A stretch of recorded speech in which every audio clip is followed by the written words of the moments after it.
শুধুমাত্র ডিএলএড ক্যান্ডিডেটদের জন্য শুরু হলো প্রাইমারি টেট 2023। শুধুমাত্র ডিএলএড ক্যান্ডিডেট এই কারণেই বলছি, আগের বছর 2022 সালে ডিএলএড বা বিএড করা থাকলেও কিন্তু এই টেট পরীক্ষার জন্য বসা গিয়েছিল, কিন্তু কিছুদিন আগে আপনারা নোটিশের মাধ্যমে দেখেছেন বিএড ক্যান্ডিডেটদেরকে বাদ দেওয়া হয়েছে।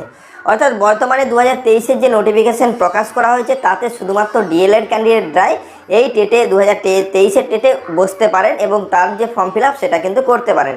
বর্তমানে অনলাইন ফর্ম ফিল আপ শুরু হয়ে গেছে, আপনারা চাইলে অফিসিয়াল ওয়েবসাইট থেকে অনলাইন ফর্ম ফিল আপ করতে পারেন।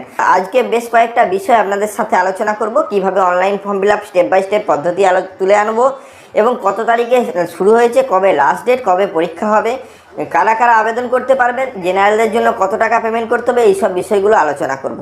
হ্যাঁ, অবশ্যই ভিডিওটাকে স্কিপ না করে লাস্ট পর্যন্ত দেখুন এবং আমাদের সাথে থাকুন। আরেকটা ছোট্ট অনুরোধ, যদি আপনি আমাদের চ্যানেলে নতুন এসেছেন অবশ্যই চ্যানেলটাকে সাবস্ক্রাইব করবেন, পাশের দেওয়া বেল আইকনটা ক্লিক করতে ভুলবেন না পরবর্তী নোটিফিকেশন পাওয়ার জন্য।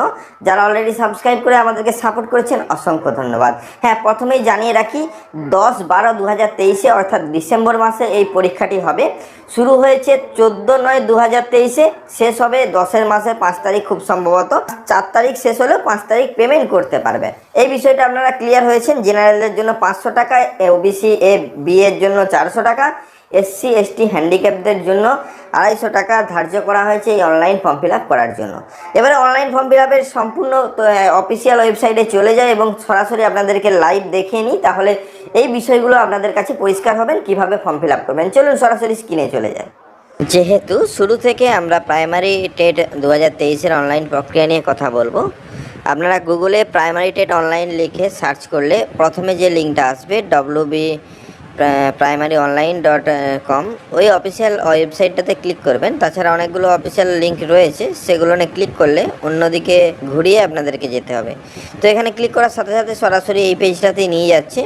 তাছাড়া নোটিশ সেকশনে, অর্থাৎ যে নোটিশটা প্রকাশ করা হয়েছে বোর্ডের তরফ থেকে, নোটিশে কিন্তু একটা লিঙ্ক প্রোভাইড করা রয়েছে www.primaryeducation.org। সেখানে যদি ক্লিক করেন সরাসরি এই পেজে যাবেন। এখান থেকে আরও এদিক সেদিক যেয়ে আপনাদেরকে ওই পেজটিতেই আসতে হবে।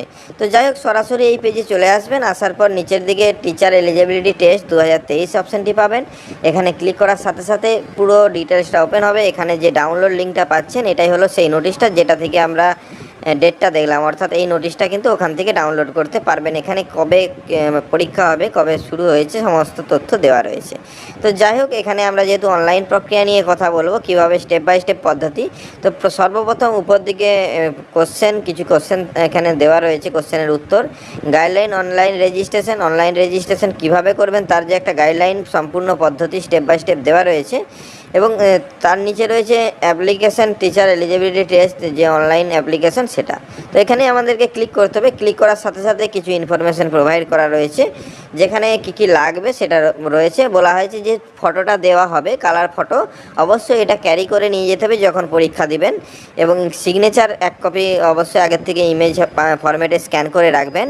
আর স্ক্যান করতে হবে ফাইনাল মার্কশিট বা যেটা আপনাদের qualification certificate, TET qualification certificate সেটা। তাছাড়া যারা এখনও পরীক্ষায় রয়েছেন বা এখনও কমপ্লিট করতে পারেননি তাদের নোটিশ অনুযায়ী পার্ট 1-এর মার্কশিট। তো যাই হোক, এই 3টে বিষয় এবং এর সাথে স্ক্যান করতে হবে আধার কার্ড। আধার কার্ডের দুদিক আলাদা আলাদা করে স্ক্যান করবেন, ফ্রন্ট সাইড এবং ব্যাক সাইড, এই দুটো কিন্তু আলাদা আলাদা স্ক্যান করে রাখতে হবে। একটা ভ্যালিড ইমেল আইডি, অর্থাৎ যে ইমেল আইডিটা চালু রয়েছে যাতে মেল পাঠালে মেল আসবে সেরকম একটা ইমেল আইডি ব্যবহার করতে হবে এবং মোবাইল নম্বর, ভ্যালিড মোবাইল নম্বর যেটা আপনার নিজস্ব সেটাই ব্যবহার করবেন।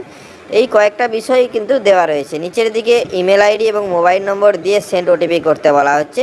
তো সর্বপ্রথম আপনারা ইমেল আইডি এবং মোবাইল নম্বর দিয়ে সেন্ড ওটিপি করবেন। টোটাল একটা পেজের ফর্ম ফিল আপ, এই একটা পেজটি কমপ্লিট করতে হবে আপনাদেরকে সঠিকভাবে। যা এই মোবাইল এবং যা ইমেল আইডি প্রোভাইড করে এসেছেন সেটা দেখতে পাবেন। প্রথমে ফার্স্ট নেম, মিডিল নেম যদি থাকে মিডিল নেম, লাস্ট নেম দিবেন। অনেকে এখানে বলতে পারেন যে বিবাহ সূত্রে নাম পরিবর্তন হয়েছে তাহলে কি নাম ব্যবহার করব। যেহেতু আধার কার্ডের ফ্রন্ট এবং ব্যাক ম্যান্ডেটারি করা হয়েছে, তো এডুকেশন পারপাসে আপনারা আগের নামটা ব্যবহার করতে পারেন। যদি বিবাহ সূত্রে নাম পরিবর্তন করে থাকেন তাহলে কিন্তু সেটাই দেওয়া উচিত, পরবর্তীতে না হলে সমস্যায় পড়বেন ব্যাঙ্ক অ্যাকাউন্ট বা আরও অন্যান্য ক্ষেত্রে। তো যাই হোক, এখানে ফাদার্স এবং মাদার্স নেমের নাম লিখতে বলা হচ্ছে, ডেট অফ বার্থ দিতে বলা হচ্ছে অ্যাজ পার ক্যালেন্ডার অনুযায়ী এবং জেন্ডার মেল ফিমেল সেটা চয়েস করতে বলা হচ্ছে। ক্যাটাগরি জেনারেল, এবিসি ও এসসি এসটি সবই রয়েছে, আপনার যে ক্যাটাগরি সেটা চয়েস করবেন। সাব ক্যাটাগরি এক্স সার্ভিসম্যান রয়েছে, এক্সামটেড ক্যাটাগরি রয়েছে, প্যারা টিচার রয়েছে, এদের ক্ষেত্রে আলাদা যেহেতু ছাড় রয়েছে। তো যদি আপনারা এক্সামটেড ক্যাটাগরি হয়ে থাকেন, প্যারা টিচার হয়ে থাকেন, তাহলে কিন্তু ক্লিক করতে পারেন। এখানে আধার নম্বরটা লিখবেন। ফার্স্ট ল্যাঙ্গুয়েজ কী রাখতে চাইছেন, অবশ্যই বাঙালি, আমি যেহেতু বাংলা থেকে বিলং করছি তো বাঙালি। এবং ডিএসসি ডিসেবিলিটি পার্সন কিনা, তো এখানে নো করবেন। এই যে ডিসেবিলিটি পার্সন, এটাকে অনেকে বুঝতে পারছে না, তো এখানে অবশ্যই নো করবেন। যদি এখানে ইয়েস করেন তাহলে কী ধরনের ডিসেবিলিটি সেটা কিন্তু লিখতে হবে। তো যাই হোক, এটা ডিসেবিলিটির ঘর, এটা নো করে দিচ্ছি। আপনাদের ক্ষেত্রে যদি থাকে তার পার্সেন্টেজ সমস্ত ডিটেলসকে দিবেন। নিচের দিকে নামিয়ে নিয়ে যাবেন। হাউস নম্বরটা ম্যান্ডেটারি নয়, ম্যান্ডেটারি সেগুলোই যেগুলো স্টারমার্ক রয়েছে। ভিলেজ নাম অর্থাৎ VILL লিখেও আপনারা লিখতে পারেন, খালি ভিলেজের নামটা লিখতে পারেন। তারপর ব্লকের নাম, যদিও এটা ম্যান্ডেটারি নয় কিন্তু post office mandatory. Police station mandatory. District choice করতে হবে, আপনারা যে ডিস্ট্রিক্টের আন্ডারে রয়েছেন সেই ডিস্ট্রিক্টটা চয়েস করবেন এবং স্টেটটা অটোমেটিক চয়েস থাকবে। এবং পিনকোডটা লেখার পর এখানে একটা ঘর রয়েছে যে পোস্টাল অ্যাড্রেস অপশানটা, এখানে সেম এস পার্মানেন্ট অ্যাড্রেস অপশানে টিকমার্ক যদি দিয়ে থাকেন তাহলে কিন্তু এই ঘরটা অটো ফিল হয়ে যাবে, আপনাকে লেখার প্রয়োজন নেই। অ্যাকাডেমিক কোয়ালিফিকেশানটা খুবই গুরুত্ব সহযোগে ফিল আপ করবেন। বোর্ডের নাম অর্থাৎ এখানে শর্ট ফর্মে লিখবেন WBBSE, প্রত্যেকটাতে ফুল স্টপ দিবেন। যেমন যদি বড় হাতে লিখবেন WBBSE আমাদের ক্ষেত্রে, তো আপনারা যে বোর্ড থেকে পাস করেছেন সেটা লিখবেন। কত সালে পাস করেছেন সেটা লিখবেন। ফুল মার্কস কত পেয়েছেন বা কতর মধ্যে কত পেয়েছেন সেটা লিখবেন, বা কতর মধ্যে পরীক্ষা দিয়েছেন সেটা লিখবেন, কত মার্কস পেয়েছেন সেটা লিখবেন। তারপর একইভাবে আপনারা HS কোন বোর্ড থেকে পাস করেছেন, কত সালে পাস করেছেন, কতর মধ্যে পরীক্ষা দিয়েছেন, কত পেয়েছেন, পার্সেন্টেজটা অটোমেটিক ক্যালকুলেট হবে। দেখুন এখানে বলা হয়েছে একদম যেটাতে একটা স্টার রয়েছে সেটা ম্যান্ডেটারি, এগুলো দিতেই হবে। গ্র্যাজুয়েশন না করে অনেকে HS করার পর DLED কমপ্লিট করেছেন, তো তাদের ক্ষেত্রে গ্র্যাজুয়েশনটা প্রযোজ্য নয়, যদি থাকে সেটা দিবেন। এরপর আসে মেন ট্রেনিং কোয়ালিফিকেশান ডিটেলস, অর্থাৎ আপনি কী ধরনের ট্রেনিং করেছেন। এখানে যে 2 বছরের ডিপ্লোমা করেছেন না 4 বছরের ব্যাচেলার ইন এলিমেন্টারি এডুকেশনে করেছেন, এই যে পুরো পার্টটা, এটা কিন্তু আপনাদের যেটা করেছেন কোর্সটা সেটাই কিন্তু সঠিকভাবে লিখবেন। লেখার পর এখানে কোন স্টেট থেকে করেছেন সেটাও লিখবেন।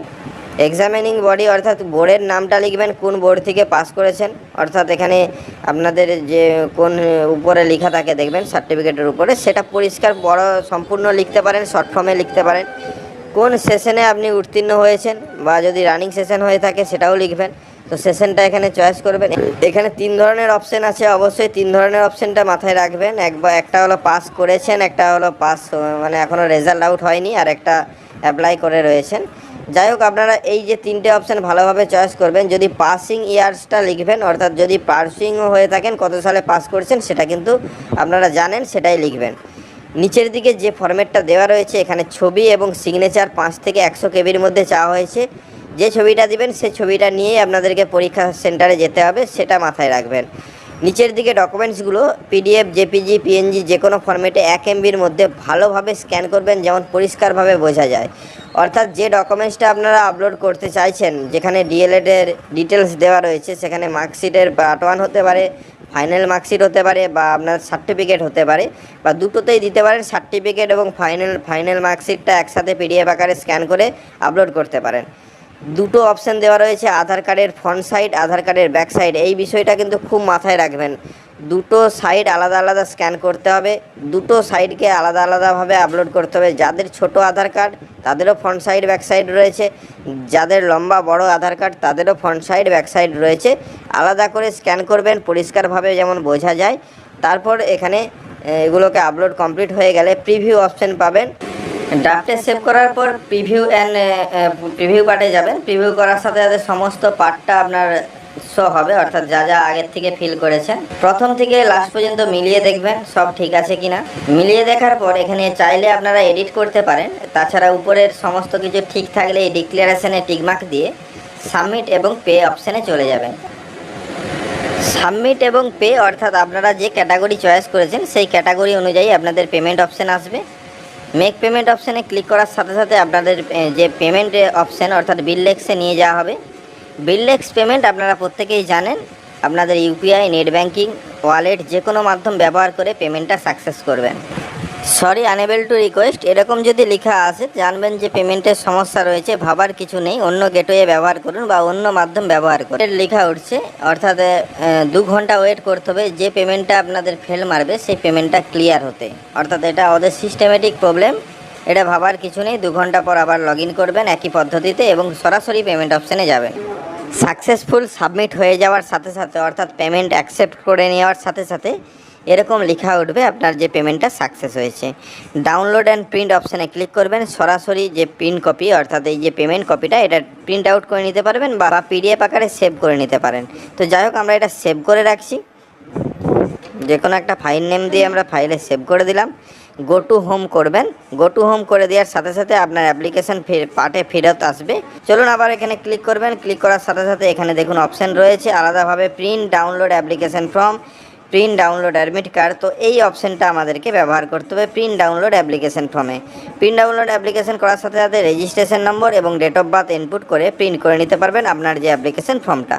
এই অ্যাপ্লিকেশন ফর্মটা 2 পেজের অ্যাপ্লিকেশন ফর্ম, একটা পেজেও আসতে পারে। এই ফর্মটা আপনারা রাখবেন আপনাদের যে অ্যাপ্লিকেশন কমপ্লিট করেছেন তার প্রমাণস্বরূপ। এখানে রেজিস্ট্রেশন নম্বর দেওয়া রয়েছে এবং এই রেজিস্ট্রেশন নম্বর ধরে আপনি অ্যাডমিট কার্ড দেওয়ার সময় অ্যাডমিট কার্ড ডাউনলোড করতে পারেন।